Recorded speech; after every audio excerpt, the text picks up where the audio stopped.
नमस्ते। कभी सोचा है कि हमारे हाथ में जो फोन है या जिस हवा में हम सांस ले रहे हैं, ये सब आखिर बना किससे है? दुनिया की हर चीज या तो धातु है या अधातु। तो आज हम एक जासूस की तरह इन दोनों के बीच के फर्क को समझेंगे और इनके सारे राज खोलेंगे। तो ये रहा हमारा आज का केस, धातु बनाम अधातु। हमारे पास दो संदिग्ध हैं और हमें इनके गुणों के आधार पर इनकी पहचान करनी है। तो चलिए फिर सुराग ढूंढना शुरू करते हैं। ठीक है, तो हमारी जांच पड़ताल की टीम तैयार है। चलिए तत्वों के इस रहस्यमयी दुनिया में उतरते हैं और देखते हैं कि हमारा पहला सुराग हमें कहां लेकर जाता है। देखिए, किसी भी अच्छी इन्वेस्टिगेशन की तरह हम भी सबसे पहले उन सुरागों से शुरू करेंगे जो साफ साफ दिखते हैं, यानी वो गुण जिन्हें हम देख सकते हैं, छू सकते हैं, महसूस कर सकते हैं। ये हैं इनके भौतिक गुण। तो पहला सुराग है इनकी चमक। जरा सोने के गहनों की शानदार चमक या फिर स्टील के बर्तनों की तेज चमक के बारे में सोचिए। यही खास चमक जिसे हम धात्विक चमक कहते हैं, धातुओं की पहली पहचान है। अच्छा, अब बात करते हैं इनकी कठोरता की। ज्यादातर धातुएं जैसे कि लोहा काफी सख्त और मजबूत होती हैं। दूसरी तरफ अधातुएं आमतौर पर नरम होती हैं। हाँ, इस नियम को तोड़ने वाले कुछ मजेदार किरदार भी हैं, लेकिन उन पर हम बाद में आएंगे। अब आते हैं एक बहुत ही शानदार गुण पर, आघातवर्धनीयता। ये शब्द सुनने में थोड़ा मुश्किल लग सकता है, पर इसका मतलब बहुत आसान है। इसका मतलब है कि धातुओं को हथौड़े से पीट-पीट कर पतली चादर में बदला जा सकता है और वो टूटती नहीं, जैसे कि हमारी एल्यूमिनियम फॉइल। और इस गुण का चैंपियन कौन है? सोना और चांदी। ये इतने ज्यादा आघातवर्ध हैं कि इनकी इतनी पतली परत बन सकती है कि वो लगभग पारदर्शी हो जाए।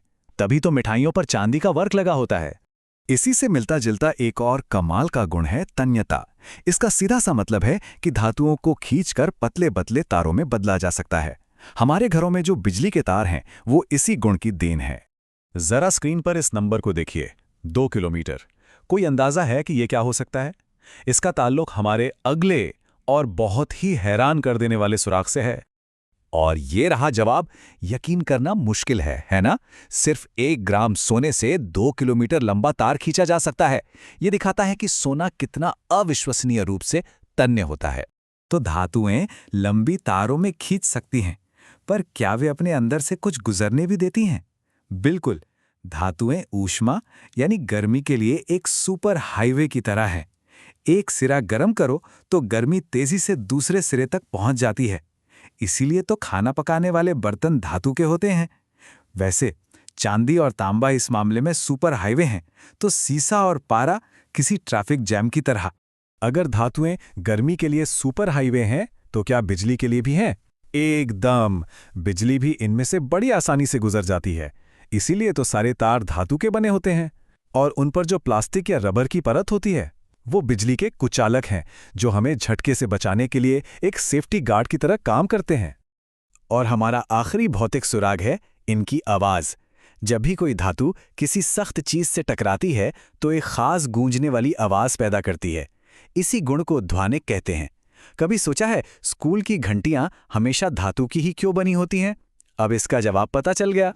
ठीक है, तो बाहरी रूप रंग और बर्ताव से हमें काफी कुछ पता चल गया, लेकिन किसी का असली स्वभाव जानना हो तो ये देखना पड़ता है कि वो दूसरों से मिलते जुलते कैसे हैं। अब वक्त है रासायनिक गुणों की गहराई में उतरने का, जहां असली सबूत छिपे हैं। एक बहुत बड़ा फर्क तब सामने आता है जब ये तत्व ऑक्सीजन से मिलते हैं। धातुएं जब ऑक्सीजन से दोस्ती करती हैं तो क्षारकीय ऑक्साइड बनाती हैं, जिनका स्वभाव कुछ कुछ साबुन जैसा होता है। वहीं अधातुएं अम्लीय ऑक्साइड बनाती हैं, जिनका स्वभाव नींबू के रस जैसा खट्टा होता है। ये इनके नेचर का एक बुनियादी फर्क है। लेकिन यहाँ एक मजेदार मोड़ आता है।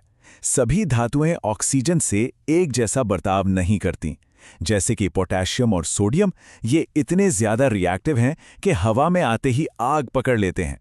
वहीं मैग्नीशियम और एल्यूमिनियम पर एक सुरक्षा कवच जैसी परत बन जाती है। और सोना चांदी, उन्हें तो जैसे कोई फर्क ही नहीं पड़ता। पानी के साथ भी इनका रवैया अलग अलग है।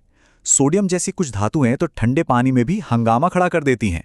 वहीं लोहा और एल्यूमिनियम जैसी धातुएं शांत रहती हैं और सिर्फ गर्म भाप के साथ ही प्रतिक्रिया करती हैं, जैसा कि इस तरह के एक्सपेरिमेंट्स में देखा जाता है। हर अच्छी जासूसी कहानी में एक जबरदस्त मोड़ आता है ना? और विज्ञान भी इससे अलग नहीं है। कुछ तत्व ऐसे हैं जो किसी नियम को नहीं मानते, ये अपवाद ही तो हैं जो इस केस को और भी दिलचस्प बना देते हैं।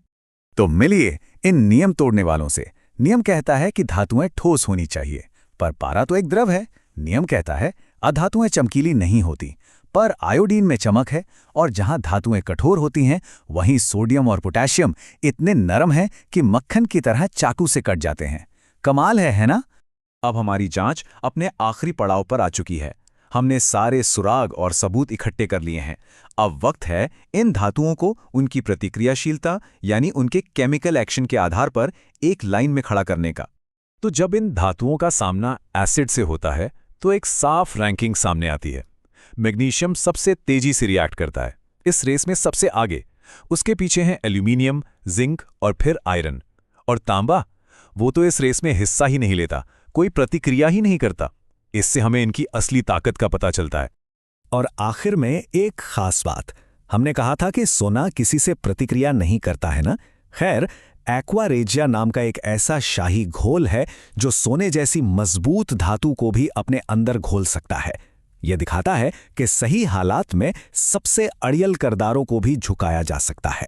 तो हमने धातुओं और अधातुओं के बीच के फर्क को तो समझ लिया, पर असली कहानी तो इन अपवादों में छिपी है। अक्सर वही चीजें जो नियम तोड़ती हैं, दुनिया को बदल देती है। तो जरा सोचिए, क्या हमारा आने वाला कल इन्हीं नियम तोड़ने वाले तत्वों के हाथों में है? शायद भविष्य इन्हीं अपवादों में लिखा है। इसके बारे में सोचिएगा जरूर।